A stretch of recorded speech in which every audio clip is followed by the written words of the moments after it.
مسیح یسوع میں عزیز بھائی اور بہنوں، آپ کی خدمت میں بہت بہت سلام قبول ہو۔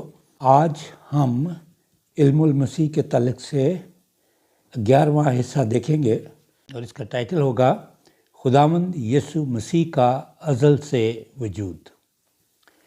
خداوند یسوع مسیح کا ازل سے وجود۔ میری دلی دعا ہے کہ خداوند اپنے پاک روح کے وسیلے سے ہمیں کلام مقدس کی ان سچائیوں کو سمجھنے کی توفیق عطا فرمائے اور ہمارے دل کو، ذہن کو، روح کو، باطن کو منور کرے۔ یوحنا رسول کی انجیل اور اس کا پہلا باب اور اس کی پہلی اور دوسری آیت۔ ابتدا میں کلام تھا اور کلام خدا کے ساتھ تھا اور کلام خدا تھا۔ یہی ابتدا میں خدا کے ساتھ تھا۔ کلام مقدس میں جب ہم کلام کی بات کرتے ہیں تو یہ خدا کے منہ کی باتیں ہیں۔ ویسے بھی جو کلام اور کلمے کے معنی الفاظ کا مجموعہ، جب ہم کچھ الفاظ بولتے ہیں تو وہ کلمہ ہے، وہ کلام ہے، اور ایک فرد کی ہستی اور اس کے منہ کے الفاظ کو ہم الگ نہیں کر سکتے۔ جو الفاظ وہ کہتا ہے وہ اس کی شخصیت ہوتے ہیں اور وہ الفاظ وہی شخص ہوتا ہے۔ مثال کے طور پہ اگر ایک شخص آپ کو یہ کہہ دے کہ کل فلاں وقت میں آپ کے پاس پہنچوں گا اور آپ اس کا انتظار کرتے ہیں، اور جب آپ ان الفاظ کو اپنے ذہن میں لاتے ہیں تو ان الفاظ کے پیچھے وہ شخص یا وہ شخصیت کھڑی ہوتی ہے۔ خدا کے منہ کی باتیں، خدا کے الفاظ خدا ہی ہے۔ اور یہاں لکھا کہ ابتدا میں کلام تھا اور کلام خدا کے ساتھ تھا اور کلام خدا تھا۔ اب جب ہم یہ کہتے ہیں کہ کلام خدا ہے، اور اگر اس کو اس طریقے سے پڑھیں کہ کلام خدا ہے، تو یہ یوں اس کی ترتیب بنتی ہے: ابتدا میں خدا تھا اور خدا کے ساتھ تھا اور خدا تھا، کیونکہ ہم نے کہا کہ جو خدا کا کلام ہے وہ خدا ہی ہے۔ لیکن یہاں لفظ کلام لکھا گیا اس میں فرق دیکھنے کے لیے، اور یہاں پہ لکھا کہ یہی ابتدا میں خدا کے ساتھ تھا، یعنی خدا کا کلام، خدا کا کلمہ۔ اور یہ ہم دیکھتے ہیں کہ لکھا ہے کہ اور خدا نے کہا کہ روشنی ہو جا اور روشنی ہوگی۔ اس کے کہنے سے، اس کے کلام سے، کیونکہ وہ کلام جو اس کے منہ سے نکلتا تھا وہ خود خدا ہی تھا، اور اس میں وہ ساری قدرت تھی جو خدا میں تھی، اور یسوع مسیح میں بھی وہی قدرت تھی، اور اس نے کہا آئے لازر قبر میں سے باہر نکلا، اور اس نے آندھی اور طوفان کو ڈانٹا اور کہا کہ تھم جاؤ، اور وہ تھم گئے، اور لوگ حیران ہو گئے کہ یہ کیسا شخص ہے کہ آندھی، طوفان اور ہوا بھی اس کا حکم مانتے ہیں۔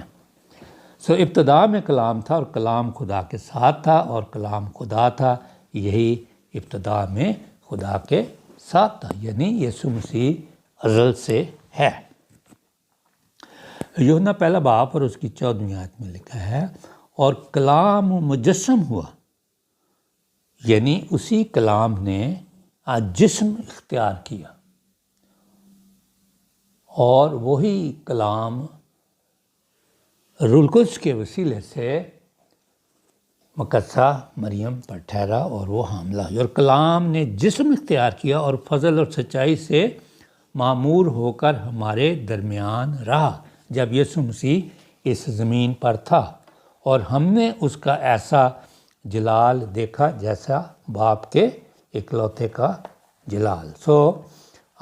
کلام مجسم ہوا اور اسی کلام نے جسم اختیار کیا اور پھر وہ یہاں پر اس نے سکونت کی، ہمارے درمیان رہا، ٹیبرنیکلڈ، اس نے اپنا خیمہ آدمیوں کے درمیان لگا لیا، اس نے یہاں پر سکونت اختیار کی۔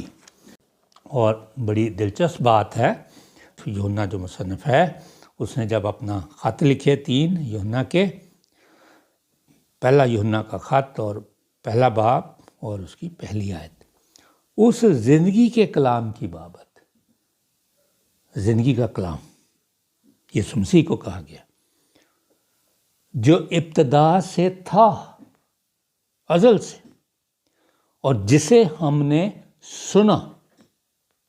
وہ بولتا تھا، مجسم ہو کر جب آیا، چرنی میں پیدا ہوا، خدمت شروع کی، تو اس کو ہم نے سنا، اور پھر آگے کیا لکھا، اور اپنی آنکھوں سے دیکھا، اپنی آنکھوں سے دیکھا، بلکہ غور سے دیکھا اور اپنے ہاتھوں سے چھوا۔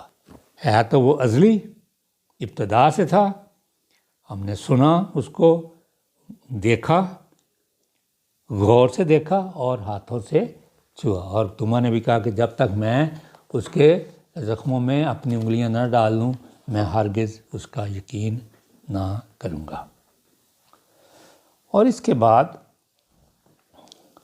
یوحنا کی انجیل اور اس کا پہلا باب اور اس کی 29 اور 30 آیت، اور وہاں پر پھر خداوند یسوع مسیح کے بارے میں ذکر ہے۔ یوحنا 1، 29 اور 30۔ دوسرے دن اس نے یسوع کو اپنی طرف آتے دیکھ کر کہا، دیکھو یہ خدا کا برا ہے۔ خدا کا برا قربانی کے لیے استعمال ہوتا تھا، لیکن یہ خدا کا برا ہے، اور یہ ایک شخص کے گناہ نہیں اٹھاتا، بلکہ جو دنیا کا گناہ اٹھا لے جاتا ہے۔ یہ دنیا کا گناہ اٹھا لے جاتا ہے۔ یہ وہی ہے جس کی بابت میں نے کہا تھا کہ ایک شخص میرے بعد آتا ہے جو مجھ سے مقدم ٹھہرا، کیونکہ وہ مجھ سے پہلے تھا۔ یہاں پر کفارے کی تصویر ہے، اور ہی از سن بیئرر، گناہ اٹھانے والا ہے، اور سبسٹیچیوٹ، ہمارا وہ عوضی بن گیا۔ کلام مقدس کے ان حصوں پر اس کی برکت ہو، اور ہم دعا مانگیں۔ ہمارے آسمانی باپ، یہ جو باتیں ہم نے کی ہیں تو نے سنی ہیں، اور دعا ہے کہ تو ہمیں انہیں سمجھنے کی توفیق عطا فرما۔ اپنے ان سب لوگوں کو بڑی برکت بخش۔ یہ دعا تیرے بیٹے اپنے خداوند یسوع مسیح کے نام میں مانگتے ہیں، آمین۔